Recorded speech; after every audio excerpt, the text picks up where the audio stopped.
যৌন নিরাপত্তা দানে ব্যর্থ স্বরাষ্ট্র উপদেষ্টাকে দায় স্বীকারপূর্বক পদত্যাগ করতে হবে। 2. সারা দেশে অব্যাহত ধর্ষণ, নারী নিপীড়ন, চুরি, ডাকাতি, ছিনতাই বন্ধে কার্যকর পদক্ষেপ গ্রহণ করতে হবে। 3.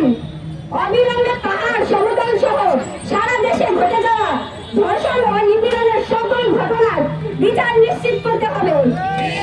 প্রয়োজনে ধর্ষণের ঘটনার বিচারের জন্য আলাদা ট্রাইব্যুনাল গঠন করতে হবে।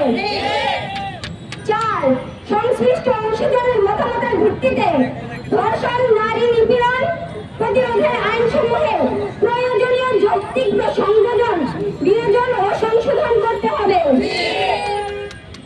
4-1 নারী ও শিশু নির্যাতন দমন আইন 2000 সালে ধর্ষণের সংজ্ঞা পরিবর্তন করে ধর্ষণের শিকার ব্যক্তির লিঙ্গ, যৌনতা, ধর্ম, বর্ণ, জাতি, জাতীয়তা, প্রতিবন্ধতা ও বয়স নির্বিশেষে সকলের ন্যায় বিচার ও অভিগম্যতা নিশ্চিত করতে হবে।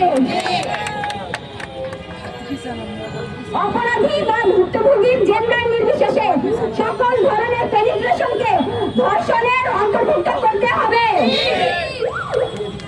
যোনি, মলদ্বার বা যৌনাঙ্গের মুখে, ভিতরে বা বাইরে কোনো শরীরের যে কোনো অংশে পুরুষাঙ্গ কিংবা অন্য কোনো বস্তুর প্রতিস্থাপনকে পেনিট্রেশন হিসেবে গণ্য করতে হবে।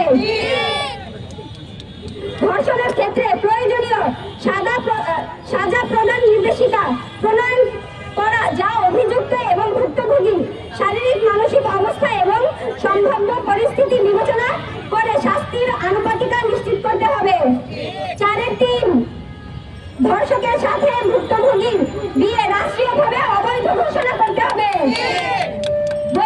বৈবাহিক বা এই ধরনের সম্পর্কে ধর্ষণের ক্ষেত্রে আদালতের অনুমতি ক্রমে ভুক্তভোগীর পাস্ট সেক্সুয়াল হিস্টরি জিজ্ঞাসা করার ক্ষেত্রে কেবল নারী